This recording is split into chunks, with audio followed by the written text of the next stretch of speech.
Orange ആർമിയുടെ അഴിഞ്ഞാട്ടത്തിൽ തകർന്നടിഞ്ഞ Swedish പ്രതിരോധം. Houston സ്റ്റേഡിയത്തിൽ കണ്ടത് ഡച്ച് പടയുടെ കരുത്തുറ്റ പോരാട്ടം. കരുത്തരായ സ്വീഡനെ ഗോൾ വർഷത്തിൽ മുക്കി നെതർലൻഡ്സ് ജയിച്ചു കയറി. സ്കോർ 5-1.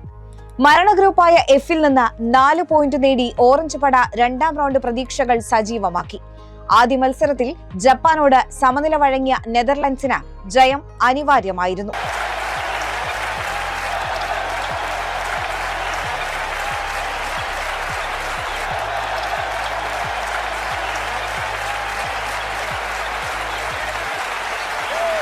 മത്സരത്തിലെ 5 ഗോൾ നേട്ടത്തോടെ ഫിഫ ലോകകപ്പ് ചരിത്രത്തിൽ ടൂർണമെന്റിൽ 100 ഗോളുകൾ നേടുന്ന 8ാമത്തെ ടീമായി നെതർലൻഡ്സ് മാറി.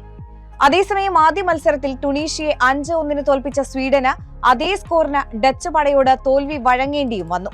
5ാം മിനിറ്റിലും 17ാം മിനിറ്റിലും ബ്രാൻഡ് ബ്രോബിയും 47-54 മിനിറ്റുകളിൽ കോഡി ഗാക്പോയും ഇരട്ട ഗോളുകളുമായി മിന്നിത്തിളങ്ങി. മത്സരത്തിന്റെ 89ാം മിനിറ്റിൽ ക്രിസൻസിയോ സമ്മർവില്ലെ 1 ഗോളുമായി മികച്ച പിന്തുണയുമേകി. സ്വീഡനായി ആന്റണി ഇലാംഗോ 59ാം മിനിറ്റിൽ ആശ്വാസ ഗോൾ നേടി. 1950-ൽ ബ്രസീലിനോട് 7-1 തോറ്റതിനു ശേഷമുള്ള സ്വീഡന്റെ ഏറ്റവും വലിയ തോൽവിയാണ് നെതർലൻഡ്സിനോട് വഴങ്ങിയത്.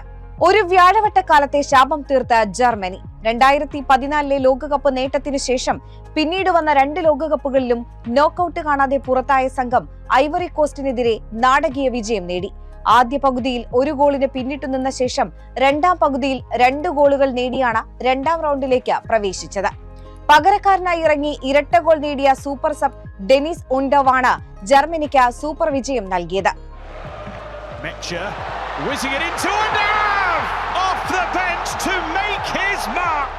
തുടർച്ചയായ 2ാം വിജയത്തോടെ ഗ്രൂപ്പ് ഇയിൽ നിന്ന് 6 പോയിന്റുമായാണ് ജർമ്മനി നോക്കൌട്ട് യോഗ്യത ഉറപ്പാക്കിയത്. തുടർച്ചയായ ആക്രമണങ്ങളെ ശക്തമായ പ്രതിരോധം തീർത്ത് ചെറുത്ത കുരസാവോ ഗ്രൂപ്പ് ഇയിൽ ഇക്വഡോറിനെ ഗോൾരഹിത സമനിലയിൽ കുരുക്കി.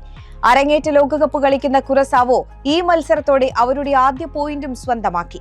15 ഓൺ ടാർജറ്റ് ഷോട്ടുകളുമായി ശക്തമായ ആക്രമണം സൃഷ്ടിച്ച ഇക്വഡോറിന് പക്ഷേ കുരസാവോ ഗോൾ കീപ്പർ എലോയ് റൂമും പ്രതിരോധ നിരയും തീർത്ത പ്രതിരോധത്തെ മറികടക്കാനായില്ല.